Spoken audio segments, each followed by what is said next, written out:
Oh, shoot. It's time to start the show.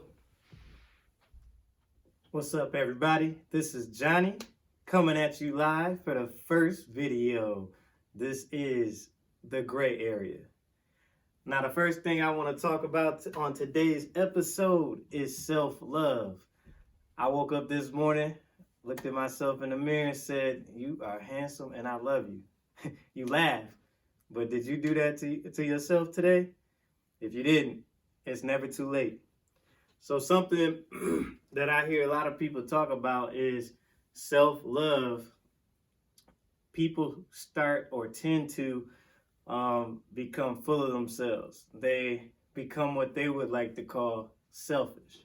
You're being selfish because you're choosing to figure out you and figure out the best way to love yourself.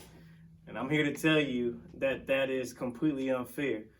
And more than likely, the people that have told you that probably are struggling with what self-love means to them. So don't take offense to it. Be kind, be gentle. This is emotions we're talking about. And that's something that I'll get into a little bit later, which goes further into our emotional intelligence.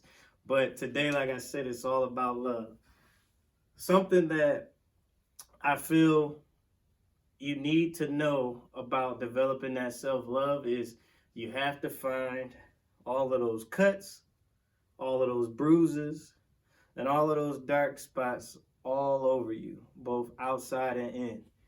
Because until you can admit to yourself in that same mirror that you tell yourself you love yourself in, you will not be able to get to where you need to be to love yourself effectively.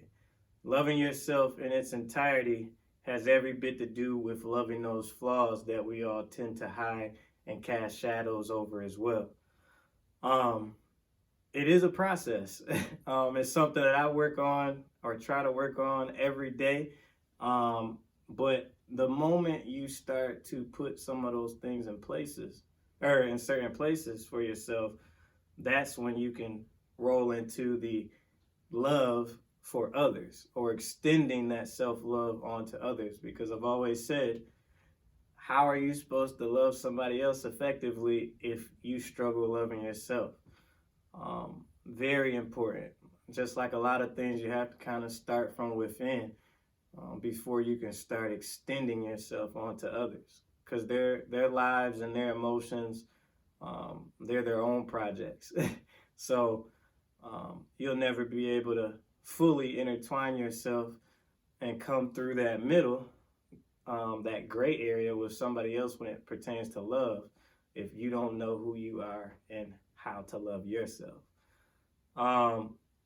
And something that I wanted to bring up, I like to call it the pat on the back syndrome. And basically all I mean by that is, let's just say you go to work, you killed that day, right? You go to your job, whatever that is, and you completely destroy that duty in a positive way. Now, there's two results that are going to come from that. Either you're going to be the person that, even though you killed it, you slayed your work day, you're out there waiting for that pat on the back from your supervisor or your manager. You need that from them to solidify what you already should be feeling. Or you're going to get that pat on that back, and because you know you did a good job and you're already feeling confident and good about your day, that pat on the back is going to be exactly what it was intended for, which was a compliment. And that's the same way you should think about self-love.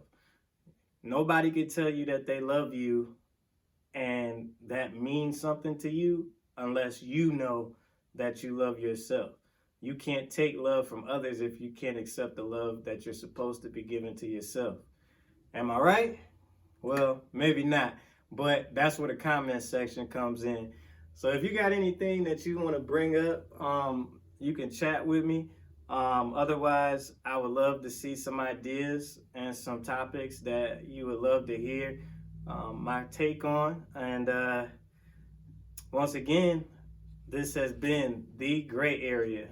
I appreciate you guys, and let me know how I'm doing. Peace.